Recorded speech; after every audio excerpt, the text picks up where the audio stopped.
So today I'd like to share a little bit about my own experience with the practice of purification. Not necessarily textbook material, but just my own musings and sharing from my own practice and what I have gained and observed with that. So first I'd like to share a little paragraph, very short paragraph from this book from Lama Zopa Rinpoche titled How to Be Happy. And he says, no matter how badly you have failed in your work or your spiritual practice up until now, and even if you have created the heaviest negative karma possible, this negative karma is only a causative phenomenon. It is not truly existent. And the one good quality that negative karma has is that it can be purified.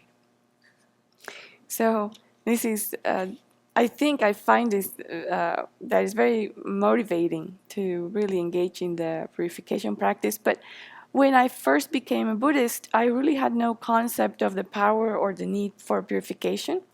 So I spent my first few years really not engaging in that practice at all. Even though I'd go to retreats and have to do the purification as a result of the retreats, as part of the retreat schedule, I wouldn't take the practice home with me.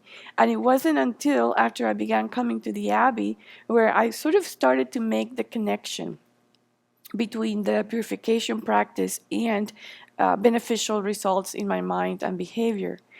But what I decided to do was probably not as conscious, but still kind of like a test-like process in trying to see how the purification practice affect my mind and my behavior. And I remember that I had this particular issue at the time that was troubling me. I had some strained relationship with some family members, mostly as a result of my own arrogance and self-righteousness and my critical and judgmental mind. And I decided that I had enough of that and that I wanted to change. So I tested the four opponent powers as a mechanism to gain that transformation in my mind. And what I noticed is that I was very specific when I did the four opponent powers in that I identified the exact issue that I wanted to work on. So it's very specific, very narrow, and in relationship to these family members. And what I noticed is that the more that I did the practice, focus on this specific issue, the more that my heart opened towards them. My heart opened, I began to shift the harshness of my attitude into a more soft approach. And I actually began to understand them a little better. I began to see their actions through a different lens as I was purifying my mind of the blockage of arrogance and self-righteousness and criticism and judgment. As all that began to fade away little by little, then my heart became much more open to them, more receptive, more engaging, more actually recognizing of their qualities and their kindness. So when I saw the proof really of the power of the practice, I became even more determined to incorporate it daily and to really make it a part of what I did every day as part of my Buddhist practice. So in terms of the four opponent powers, the power of reliance is one of those four.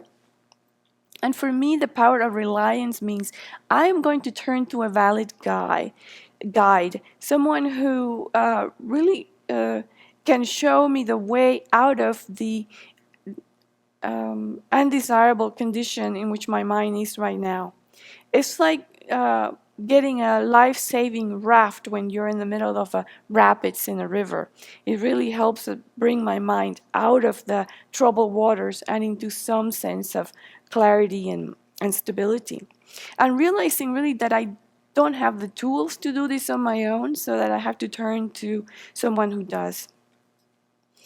I often see in my mind, when I think about refuge and reliance on the three jewels, I imagine a safe building a safe building that can withstand any storm, that has all the supplies needed, like food, water, cozy blankets, medicine, first aid.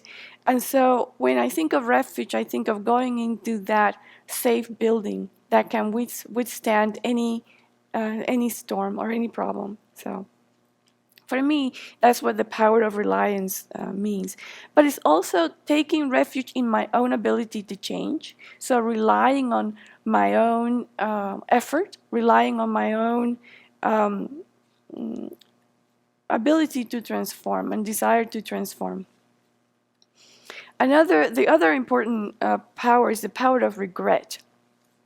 And I find that I don't see regret necessarily as a bad thing, because by the time that we regret an action, it means that we've already recognized that we are not acting in accord with the values that we want to hold. So there's already there an affirmation that we want to change. Already at the point of regret, we've turned our mind to virtue and away from non-virtue. So regret is actually a very positive state of mind in the way that I see it, and that I hold myself with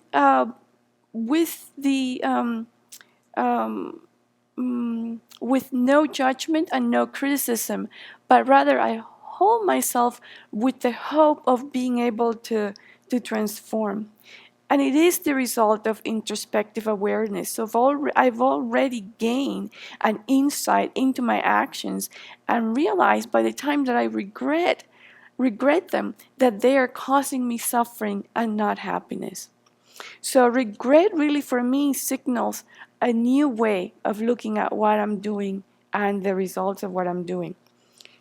And an increase in the determination of wanting to let go of those behaviors. And then comes the power of the remedial action.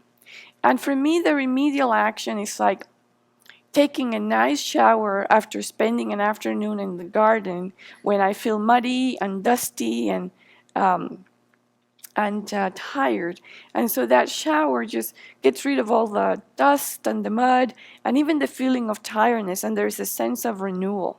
And so the power of the remedial action for me is that sense of renewing my commitment to be of benefit. So not just turning away mentally from harming or from harmful behaviors and actions, but actually engaging in the opposite, which is a virtuous action and an action that's beneficial. And also with the remedial action, I'm moving away or training my mind and my behavior to move away from that poor quality view that says I can only do wrong, or I am a bad person because of what I did and I cannot do different. And it also, when I'm engaging in the remedial action, I'm moving away from the self-centered thought and engaging in actually putting others ahead of myself and benefiting them. In terms of the power of refraining, I think here is where we actually start to flex on our mental muscle, because we have to then build enough awareness and build enough introspection to know when we're about to do the action, to catch ourselves before we do it, so that then we can move away from the habit. What I find useful in practicing the power of refraining is to think about the situations or conditions that make me engage in this habitual action, or that are the fertile ground for me to engage in this action that I want to give up. And so train myself to think, okay, when I am in that situation, when that situation and circumstance comes about, instead of doing my habitual thing, I am going to do something different. And then as I train myself in thinking that way, then there is then the increased chance that I will actually behave in this new way. And then I rejoice. I rejoice in what I do. When I do a good thing, I sometimes pat myself in the back and I go, "Hooray! I did it!" And so that reinforces the change in behavior and makes me happy. So by really looking at these four opponent powers in a way that is more, for me, more practical, more everyday approach that kind of works for how I work with my mind and my behavior, then it makes it more likely that I will engage in it, and I will engage in it consistently and regularly, and with the power that would allow me to, fulfill my spiritual goals and move towards a more virtuous state of mind and a more virtuous life. So, thank you for listening.